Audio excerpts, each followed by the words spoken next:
नमो नमः छात्रों। आज हम बात करेंगे एक महत्वपूर्ण विषय प्रयत्न की, यानी वर्णों का उच्चारण करने के लिए जो अभ्यास होता है उसे प्रयत्न कहा जाता है।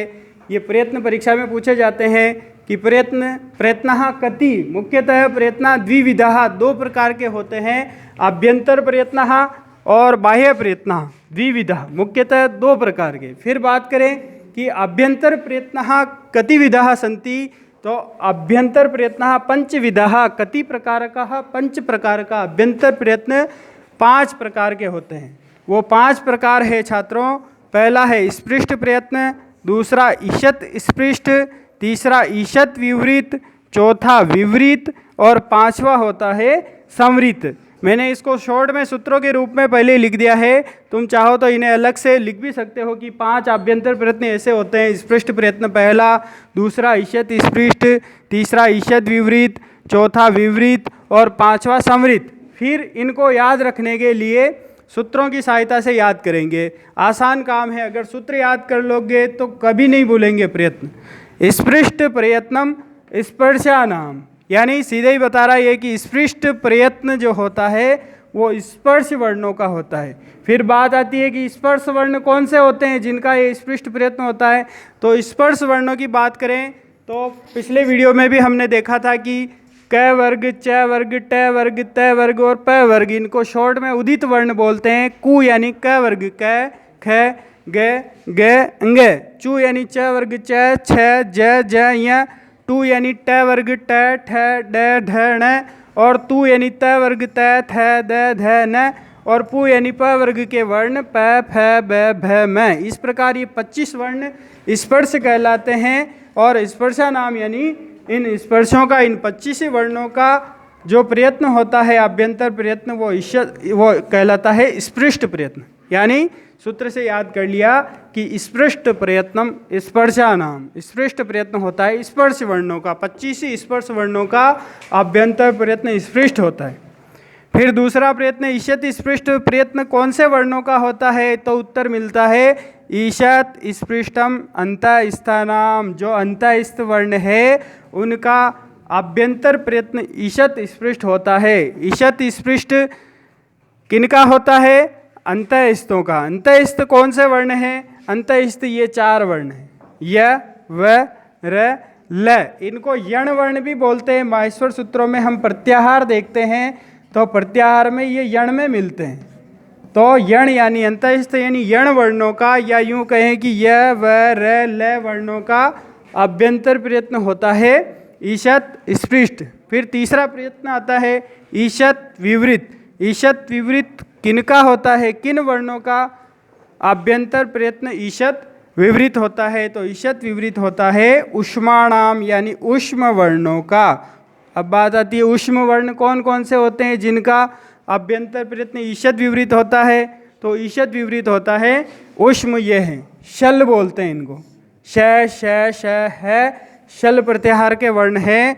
तो ऊष्म वर्णों का यानी तीनों ही श और है, इन चारों वर्णों का आभ्यंतर प्रयत्न होता है ईषत् विवृत। सूत्र याद होगा तो सीधे याद हो गया, ईषत् विवृतम ऊष्माणाम, ऊष्मों का होता है ईषत् विवृत।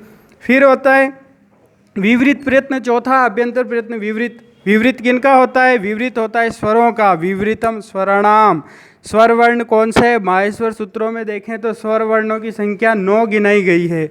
9 आ रहे हैं, अ से लेकर के च तक 9 वर्ण हैं। लेकिन अ की बात करें तो अ दोनों ही आएंगे इसमें, अ, आ, ई दोनों ही ई, ऊ दोनों ही ऊ और री दोनों ही री। तो 4 वर्ण और बढ़ जाते हैं, तो 9 और 4 13 वर्ण हो जाते हैं। यानी 13 ही स्वर वर्णों का आभ्यंतर प्रयत्न होता है विवृत। सीधे ही सूत्र में कह दिया है कि विवृतम स्वराणाम, स्वरों का विवृत होता है। परीक्षा में पूछा जाता है विवृतम आभ्यंतर प्रयत्नम केशाम, तो स्वराणाम। ईषद विवृतम केशाम, तो ऊष्माणाम। फिर आता है ह्रस्वस्य अकारस्य प्रयोगे संवृतम। संवृत किसका होता है? तो ह्रस्व अकार का प्रयोग दिशा में, यानी जब प्रयोग करते हैं भाषण की दिशा में, बोलने की दिशा में, इसका आभ्यंतर प्रयत्न होता है संवृत। किसका? ह्रस्व अ का। देखो छात्रों ध्यान से, कि यहाँ भी हमने देखा कि विवरित होता है, स्वरों का तो कैसा होता है विवरित, तो इसका विवरित है, लेकिन विवरित किस दिशा में है, प्रक्रिया में। प्रक्रिया की बात करेंगे प्रक्रिया दशा में, संधि आदि में, तो इसका होगा विवरित ए का, लेकिन प्रयोग की दिशा में अपन कहेंगे इसका संवृत होता है। यानी यहाँ लिख दिया ह्रस्वस्य अकारस्य प्रयोगे संवृतम। तो हमने बात करी कि आभ्यंतर प्रयत्न 5 होते हैं, स्पृष्ट प्रयत्न होता है, स्पृष्ट प्रयत्न, ईशत, विवरित, विवरित और संवृत, यानी आभ्यंतर प्रयत्न। एक बार प्रश्नों के जवाब देंगे कि स्पृष्ट प्रयत्नम केशाम वर्णानाम, ईशत स्पृष्ट प्रयत्नम केशाम स्पर्शानाम, ईशत स्पृष्टम केशाम, ईशत विवृतम केशाम, विवृतम केशाम, ह्रस्वस्य अकारस्य प्रयोगे आभ्यंतर प्रयत्नम किम संवृतम, या पूछ ले स्पर्शानाम आभ्यंतर प्रयत्नम किम स्पृष्टाम, अंतःस्थानाम आभ्यंतर प्रयत्नम किम ऊष्माणाम आभ्यंतर प्रयत्नम किम स्वराणाम आभ्यंतर प्रयत्नम किम, और संवृतम या ह्रस्वस्य अकारस्य प्रयोगे आभ्यंतर प्रयत्नम किम संवृत, और प्रक्रिया दशायाम आभ्यंतर प्रयत्नम किम, प्रक्रिया में तो अविवरित होगा। फिर छात्रों बात करते हैं बाह्य प्रयत्नों की। बिल्कुल सरल तरीके से हम इन 11 ही जो बाह्य प्रयत्न हैं आसानी से इनको याद कर सकते हैं। बाह्य प्रयत्न होते हैं 11, आभ्यंतर प्रयत्न कति सन्ति 5, और बाह्य प्रयत्न कति सन्ति 11, 11 यानी 11। ये 11 ही कौन से हैं, सबसे पहले इनको गिन लेते हैं कि 11 बाह्य प्रयत्न कौन से हैं।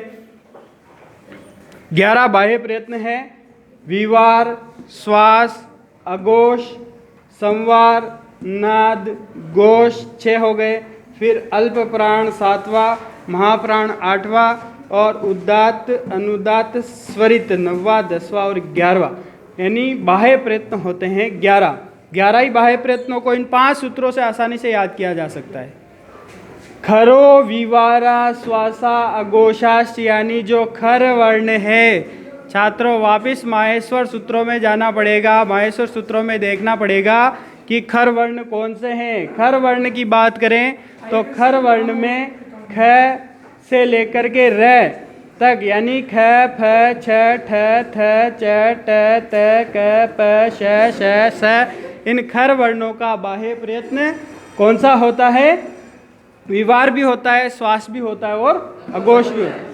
फिर 3 प्रयत्नों को याद करने के लिए हर्षः, संवारा, नादा, घोषाश्च। हर्ष वर्ण जो है, हर्ष वर्ण से तात्पर्य ह से लेकर के वापिस कहाँ जाना पड़ेगा, माहेश्वर सूत्रों में, ह से लेकर के श तक, है य व र ल ये म ग ण न, 5वें वर्ण ज भ घ ढ ध, चौथे वर्ण, और ज ब ग ड द 3रे वर्ण। ये भी कह सकते हैं कि 3रा, चौथा, 5वां और है वर ल, इनका बाह्य प्रयत्न होता है संवार, नाद और घोष। फिर वर्गों के पहले वर्ण, वर्गाणाम प्रथम, तृतीय, पंचमा, यणश्च अल्प प्राणा। अल्प प्राण कौन से वर्ण होते हैं, प्रत्येक वर्ग का पहला वर्ण यानी क, च, ट, त, प, प्रत्येक वर्ग का दूसरा वर्ण, प्रत्येक वर्ग का तीसरा वर्ण, और प्रत्येक वर्ग का 5वां वर्ण, और यण वर्ण। यण वर्ण यानी य व र ल, इन वर्णों का बाह्य प्रयत्न होता है अल्प प्राण। और महाप्राण किसका होता है, दूसरे, चौथे और शल वर्ण, दूसरा चौथा वर्ण प्रत्येक वर्ग का, और शल वर्ण से तात्पर्य श, स, स है, शल प्रत्यार के यानी कि ऊष्म वर्ण जो होते हैं उनका बाह्य प्रयत्न होता है महाप्राण। और फिर स्वरों का बाह्य प्रयत्न, 3 बाह्य प्रयत्न बचे, उदात्त, अनुदात्त और स्वरित। ये तीनों बाह्य प्रयत्न किन वर्णों के होते हैं, तो उत्तर है स्वराणाम। स्वर कौन से छात्रों, अभी इसमें देखा था ऐसे लेकर के च तक जो है वो सारे स्वर है। तो स्वरों का बाह्य प्रयत्न होता है उदात्त, अनुदात्त और स्वरित। प्रश्नों के जवाब देंगे कि विवार, श्वास, अघोषा केशाम वर्णानाम बाह्य प्रयत्नम, खर वर्णानाम। हर्ष वर्णानाम बाह्य प्रयत्नम किम,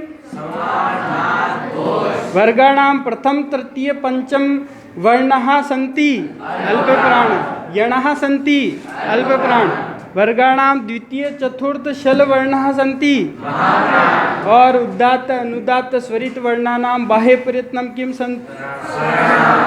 उदात्त अनुदात्त स्वरित है बाह्य प्रयत्नम केशाम वर्णानाम स्वराणाम बाह्य प्रयत्नम किम अनुदात और स्वरित उदात्त अनुदात्त स्वरित स्वराणाम बाह्य प्रयत्नम। तो ये 11 बाह्य प्रयत्न थे और 5 आभ्यंतर प्रयत्न थे, इनको याद करेंगे। जय तु संस्कृतम जय तु भारत।